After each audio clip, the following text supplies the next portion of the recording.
The Met gets tough on COVID rule breakers, warning Londoners will be fined. And can Spurs finally break their 13-year trophy drought?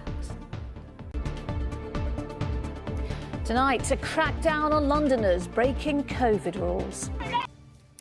Good evening. The lockdown grip across the capital appears to be tightening tonight after a strong warning and a change in stance from leaders of the Metropolitan Police. The Deputy Assistant Commissioner has told ITV News that if his officers catch people breaking the new national restrictions without a reasonable excuse, they will be fined as a result. And as our political correspondent Simon Harris reports, police appear to be stepping up their response already. And to find out if you live in one of London's COVID hotspots, visit our website, itv.com/London.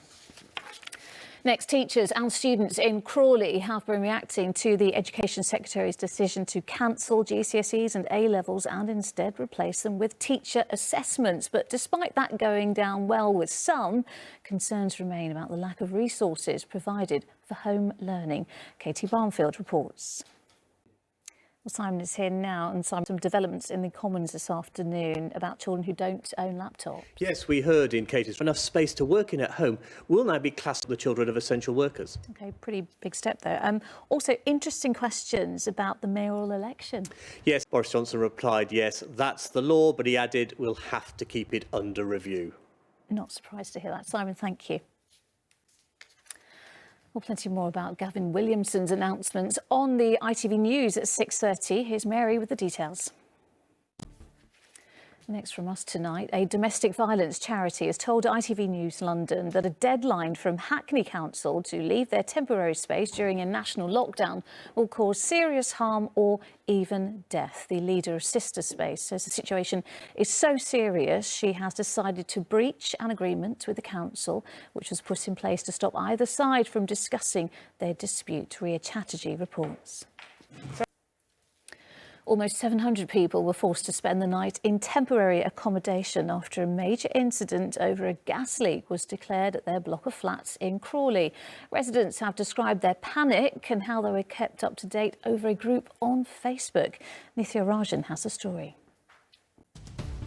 Still to come, Sally is here with the weather and reports of snow, plus But first, the effort to get Londoners vaccinated as quickly as possible appears to be gathering pace after two of the capital's largest institutions said they would step in to help. Well, London cab drivers are calling on ministers to use their vehicles to ferry people to appointments, while around 100 empty nightclubs are offering up their premises as vaccination hubs. But despite the offers, some are concerned there is still too much red tape. Here's Sam Holder.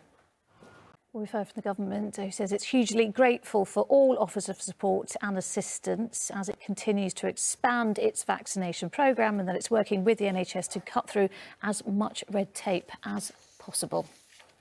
Well, one 91-year-old man who made international headlines after he took matters into his own hands to become one of the first to get the new vaccine has today received his second dose. Martin Kenyon's interview outside Guy's Hospital was seen around the world after he revealed he called up to request the jab rather than waiting for them to contact him. Faye Barker has the story. What a character. Football now, and if you're a Brentford fan, you might want to look away now as Tottenham are on the brink of ending their 13-year trophy drought. Time for the weather now. Sally is here. Now, lots of report of snow, and it is very cold out there, isn't it? It's still, yeah, it's looking quite nice. Anyway, we've still got, though, even if we haven't got snow, maybe a few flurries around, perhaps on Friday, ice maybe tonight, frost around. And finally tonight, a photographer from Buckinghamshire has been drawing on her own family's experience to raise awareness of Down syndrome.